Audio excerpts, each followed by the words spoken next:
Hey y'all, so my name is Miwa, and first of all I want to thank Stone Chiropractic for putting this together. I own a massage business in downtown Charleston called Flow State Healing and Massage at 68 Lion Street. I hope to be back open soon, and in the meantime I'm finding ways to take care of myself and still be of service to you all. So today I want to teach you a really simple breathing technique that you can use to self-soothe, lower your own anxiety, help you sleep better, and also is going to help you keep your immune system strong and just regulate your nervous system during these really uncertain and sometimes scary times. I'm going to be looking at my notes a little bit. So before we actually get into the how to do this exercise, I want to give you a real simple overview of the nervous system. So this is Nervous System 101. I drew out this little diagram for you guys. So basically our nervous system has two main branches, the central nervous system and the autonomic nervous system. The central nervous system is what we think of as what's usually in our control. So that's our gross motor functions, moving our arm up and down, speaking, things that we have control over. The autonomic nervous system is those things that we generally think of as out of our control that are happening automatically in our body. So breathing, our heart pumping blood, digestion.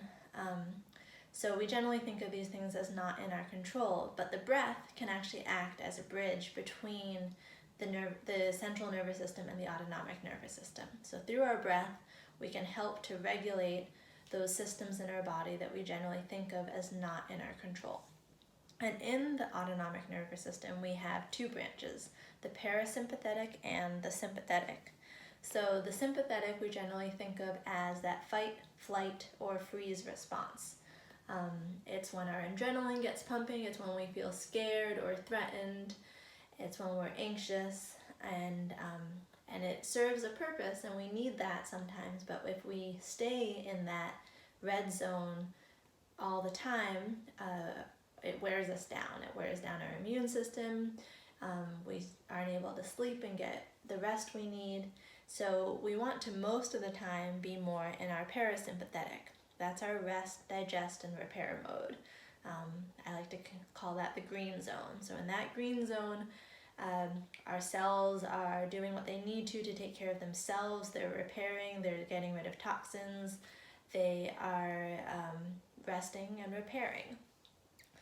And so how do we get back into the green zone when we're in that red zone, which right now a lot of us are with coronavirus. A lot of us are feeling scared, feeling anxious, and rightfully so. But if we stay in that 24/7, we're going to really quickly wear ourselves out. So how do we get back into the green zone?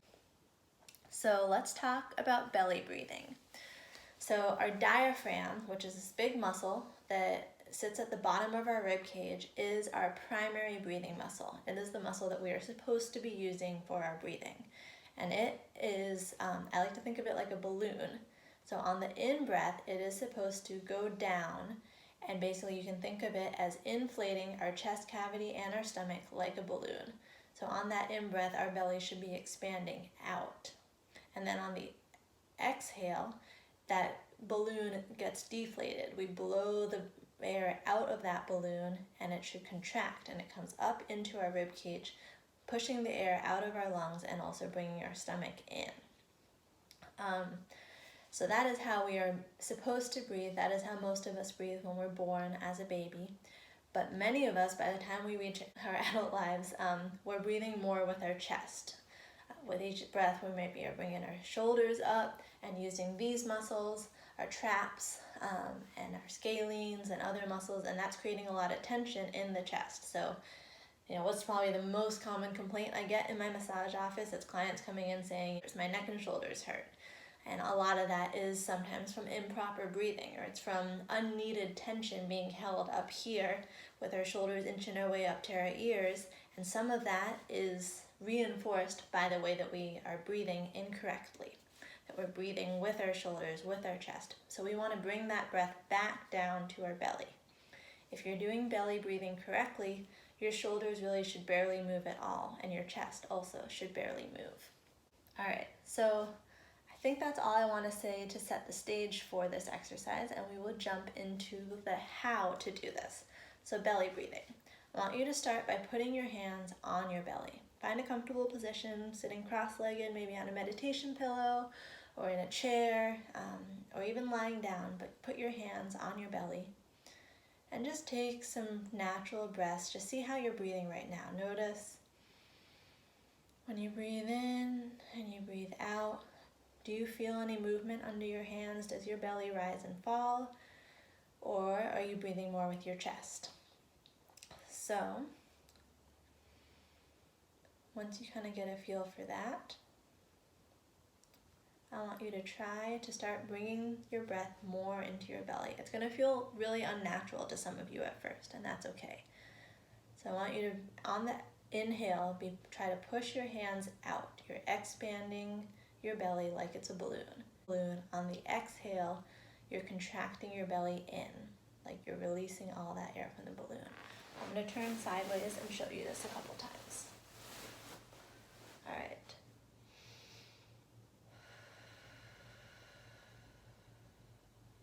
So my inhale,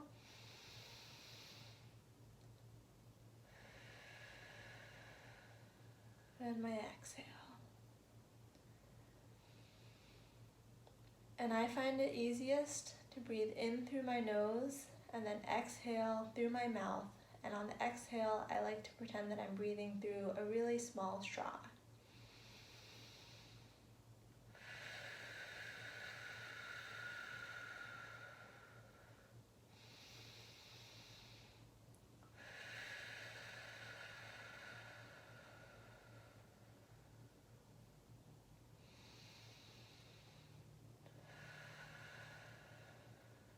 And notice how I do this, my shoulders are barely moving at all. My shoulders are staying nice and relaxed.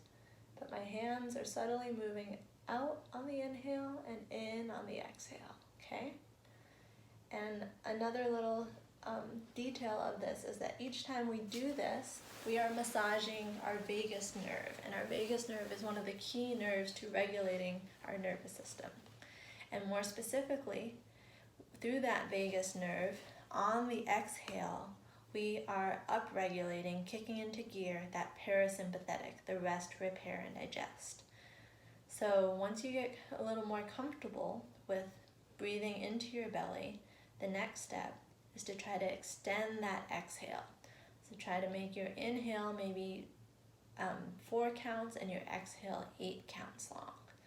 So just generally trying to make that exhale twice as long as the inhale. And that's where, once again, making that exhale be through the mouth as if you're breathing through a really small straw can help. Making that exhale as long as you can. So one more time, we breathe in and breathe out.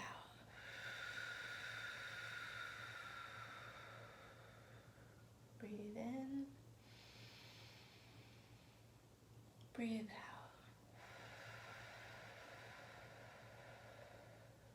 Breathe in, breathe out. Once again, notice my shoulders and my chest are really barely moving at all, and that should be the case if you're doing this properly. Try this in different positions if you're having trouble. You can try doing it in a child's pose, and that sometimes helps people, or lying down, maybe on your side. Different positions are going to feel easier, and at first it's going to feel unnatural, and you might feel some gurgling in your stomach. It can be really easy to flip it and start sucking your tummy in on the inhale, and that's when you're breathing more into your chest. So I'm going to put a link attached to this video that will take you to a blog post that I wrote that also has a link to a YouTube video that can help you to if you're having trouble. And there's some other tips in that blog post as well. But yeah, hopefully that helps you. And what I suggest is, if you can, for 5 or 10 minutes each day, use this as a daily meditation. Just go sit outside on your porch and just listen to the birds and breathe into your belly. It will help you get out of your head and back into your body. It will help you feel grounded, come more into your heart. I think you'll be amazed at how much of a difference it's going to create in your life over time. If you can do this just for 5 or 10 minutes every day, you're going to find yourself a lot calmer, less anxious, and it's going to start to become a tool that you return to. I think that's all I have for now. Feel free to check out my blog post for some more details, and may you all stay well and healthy. Namaste.